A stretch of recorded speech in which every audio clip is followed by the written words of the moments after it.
kita langsung ke aspek berikutnya. Oke, silakan dijawab dulu teman-teman.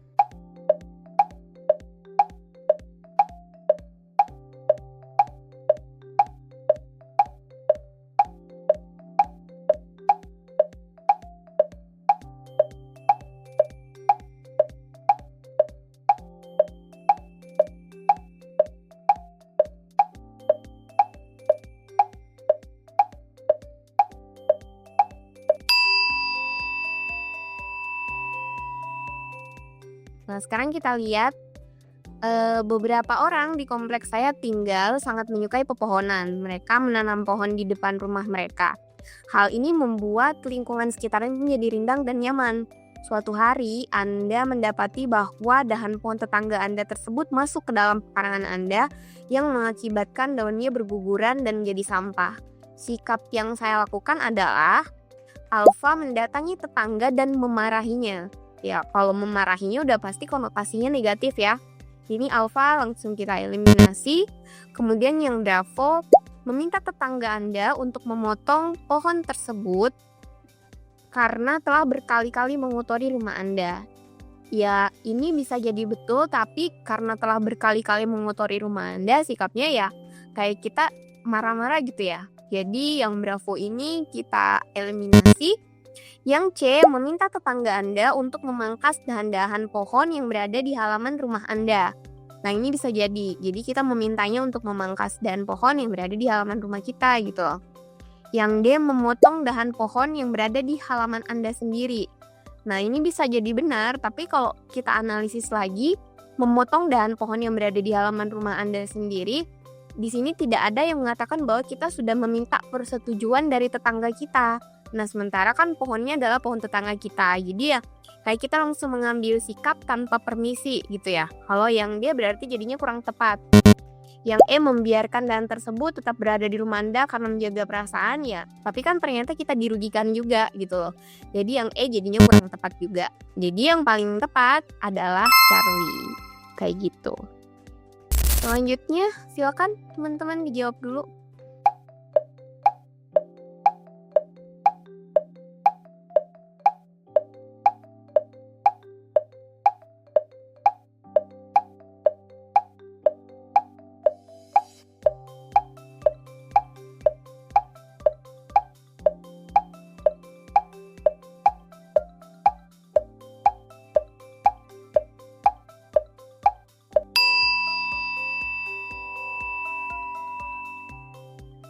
Oke, kita langsung lihat soalnya. Saat saya berkunjung ke suatu daerah untuk mengisi sebuah seminar, panitia meminta saya untuk menghadiri acara penyambutan tamu yang telah menjadi budaya di daerah sana. Padahal saya baru saja datang dan saat sangat ingin istirahat. Saya akan Alfa mengikuti acara tersebut sesuai jadwal yang telah dibuat panitia. Ya, ini kita keep dulu. Yang Bravo meminta waktu untuk istirahat dan meminta panitia untuk menunda. Nah, meminta panitia untuk menunda ini sifatnya jadinya kayak kita tidak menerima penyambutan tersebut. Padahal kan ini terkait dengan sosial budaya. Kita menghormati budaya yang ada di daerah sana gitu loh. Jadi yang Bravo ini tidak mencerminkan sosial budaya sama sekali. Kemudian yang C, mengikuti acara tersebut sebentar saja. Kemudian izin kembali ke hotel. Ini bisa jadi juga kita keep dulu. Yang D memilih beristirahat dan tidak menghadiri, ini sudah pasti tidak mencerminkan sosial budaya dan tujuan sosial budaya ya.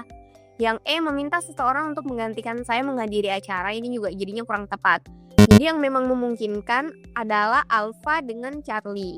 Nah, sekarang seperti yang saya sampaikan tadi ya, kalau terkait dengan sosial budaya, biasanya kita kan dihadapkan pada dua hal yang agak susah. Nah, tugas kita adalah melihat yang mana yang urgen dan yang mana yang memang sekiranya memungkinkan untuk kita lakukan gitu loh. Kalau yang Alfa mengikuti acara tersebut sesuai dengan jadwal yang telah panitia buat, yaitu memang idealnya kita memang menghadiri acara tersebut gitu loh. Dan tapi ada dua nih, yang Charlie mengikuti acara tersebut sebentar saja kemudian izin untuk kembali ke hotel. Nah, di sini tugas utama kita untuk datang ke daerah tersebut untuk mengisi acara sebuah seminar.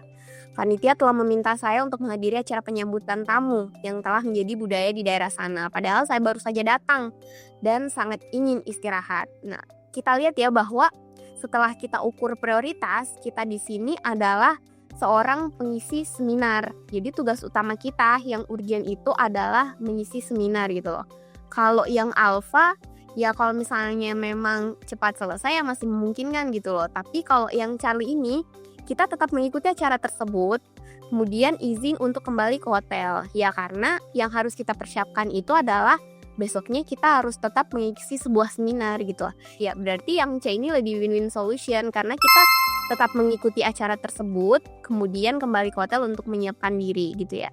Jadi kalau kita lihat lagi, Alpha dengan Charlie ini memang hampir sama, tapi yang Charlie itu lebih kompleks dan bisa jadi kesannya lebih win-win solution, kayak gitu. Oke, selanjutnya silakan.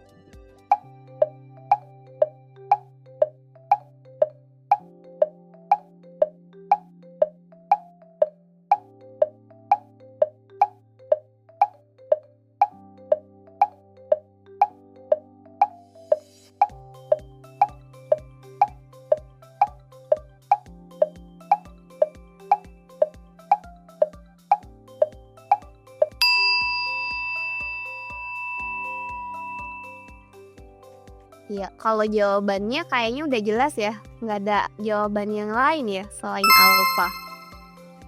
Ini kalaupun kita tidak baca soalnya juga, ini bisa jadi langsung kita tahu gitu ya bahwa yang sifatnya tidak ada konotasi-konotasi negatifnya cuma alfa. Menurut saya dalam bersosialisasi dengan tetangga dan lingkungan tempat tinggal Anda dalam masyarakat seharusnya kita bersikap bagaimana alfa bersikap aktif dan memberikan pesan positif. Ya ini sifatnya udah positif banget. Yang bravo apa adanya sesuai dengan kepribadian kayaknya kurang tepat. Kalau kita ejawantahkan ini jadinya pasrah aja. Charlie bersikap pasif udah pasti kurang tepat. Bersosialisasi perlunya saya jadinya juga kurang tepat. Menempatkan diri sesuai dengan lingkungan yang ada. Ini juga bisa jadi benar. Tapi kalau kita menempatkan diri sesuai dengan lingkungan yang ada ya sifatnya kita nggak ngapa-ngapain aja gitu loh. Kita cuma menempatkan diri ya udah kayak gitu aja. Tapi kalau yang alfa memang pure kita melakukan sebuah tindakan.